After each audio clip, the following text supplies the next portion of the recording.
He woke up inside a broken train. Blood smeared the windows.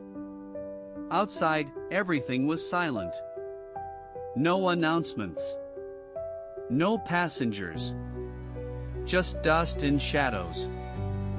His head hurt. He couldn't remember boarding the train. Only flashes running, screaming, doors closing. And the terrible sound of something chewing flesh. He stepped onto the station platform. No signs of life. Luggage scattered everywhere. A child's toy lay in the middle, motionless and stained. The exit tunnel was blocked. So he climbed the stairs, slowly, heart pounding. Each step echoed into the darkness above. At street level, the city was dead. Cars stood frozen. Buildings hollowed. Doors wide open. No people. But the smell remained: blood, rot, smoke. He called out. "Hello?" Nothing answered. Only the wind. He wasn't sure which was worse, no sound or the wrong kind of reply. He moved carefully, avoiding broken glass and open doorways. He didn't know what waited inside. He only knew it was hungry. In a diner, the food was untouched. Chairs still pulled out. A waitress's notepad still on the counter. He took a water bottle. Something moved outside. He ducked. A figure limped across the street. Pale skin. Torn face. Jaw hanging loosely. One shoe missing. He backed into the kitchen and grabbed a knife. The thing stopped walking. It sniffed the air. Then turned toward the diner. He hid behind the freezer. The door creaked open. Heavy breathing. A footstep. Then another. Then silence. Then a scream far away. The creature turned and left, chasing the sound. He peeked out and saw two more walking the other direction. It was spreading. He left through the back alley. Graffiti covered the walls, they're everywhere. Don't get bitten. Trust no one. A body lay on the pavement. Half eaten. Still twitching. He turned away. But its eyes suddenly opened. Milky. Wrong. It reached out. He ran.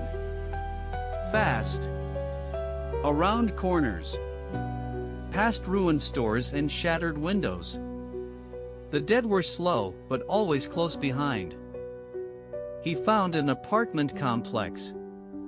Door unlocked. He slammed it shut behind him and blocked it with a chair. For now, he was safe. Inside was quiet. A faint ticking clock on the wall. Blood smeared across the elevator. He took the stairs. On the third floor, one door was sealed with boards. Sick inside was scratched onto it. He didn't stop. He kept climbing. On the rooftop, the view was terrifying. Fires burned across the city. Black smoke in the sky.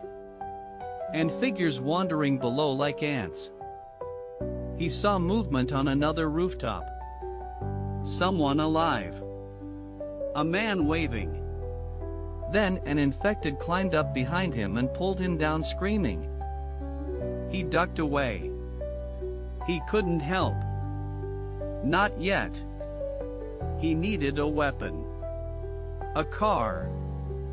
A map. Anything to get out of this place. Downstairs, he searched apartments. One had canned food.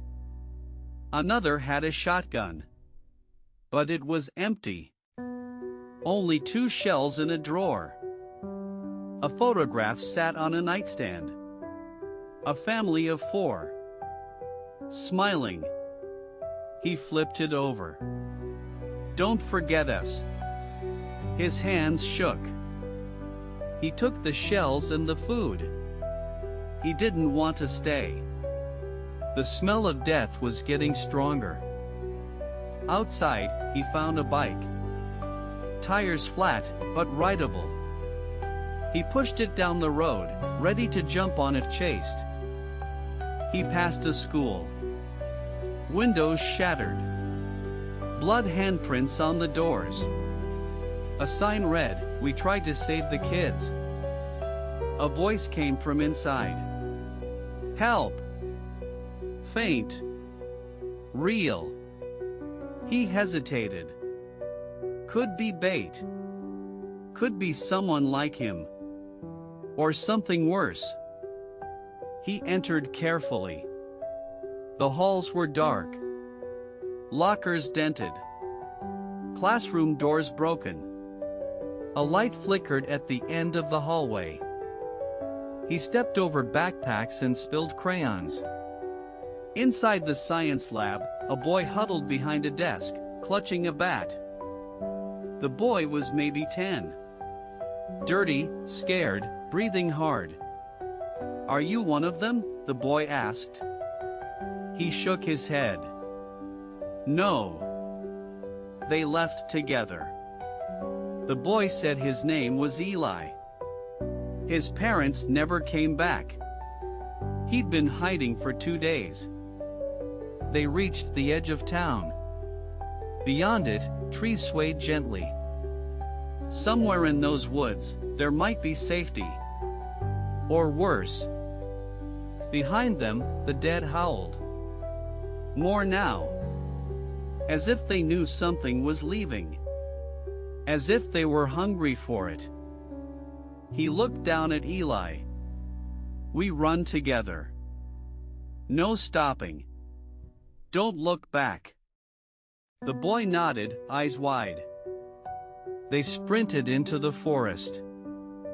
Branches whipped his face as they ran. Roots threatened to trip him. But he kept going. The moans behind them were getting closer. They found a broken fence, squeezed through it, and stumbled into an overgrown backyard. A garden hose hung like a noose. The house was abandoned. Windows shattered. But it had a basement. He led Eli inside and shut the door behind them quietly.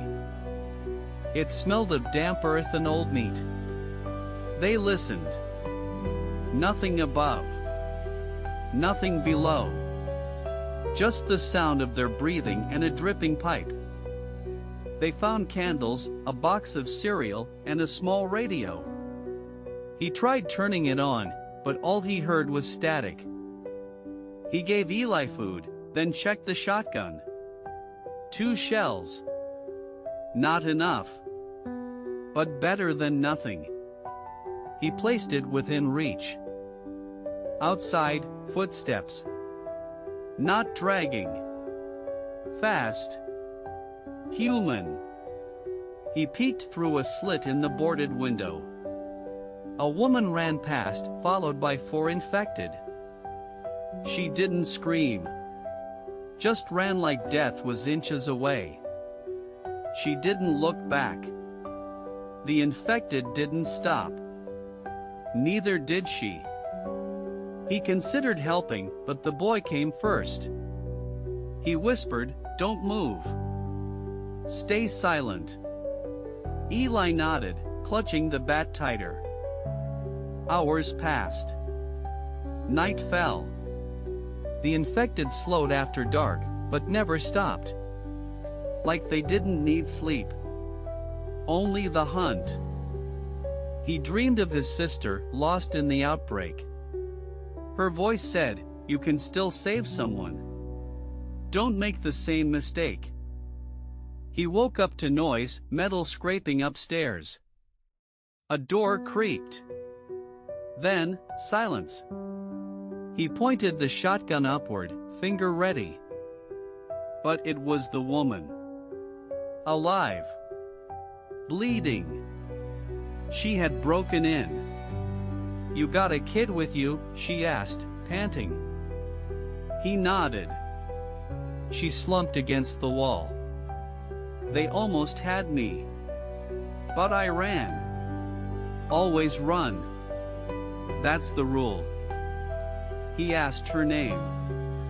"Mara," she said. "Used to be a nurse."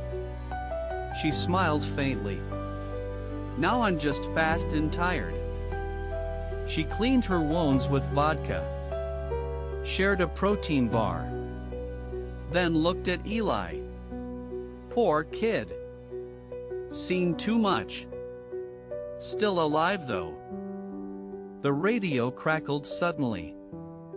A voice, "Evacuation point. South Highway, before sundown, bring nothing infected," then silence again. He looked at Mara. "That's 3 miles." She nodded. "We can make it. But only if we move before sunrise." At dawn, they packed everything. Eli rode on his back. Mara walked ahead, scanning every corner. The city grew louder with groans. The highway was a mess. Burned cars. Torn clothes.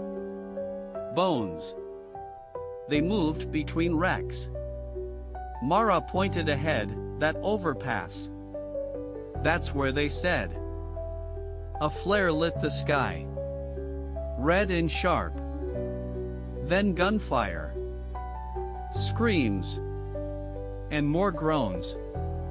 Too many groans. The infected had found it too. Mara cursed. "We're late." They ran. He carried Eli and fired once. Boom, one infected fell. He saved the last shell.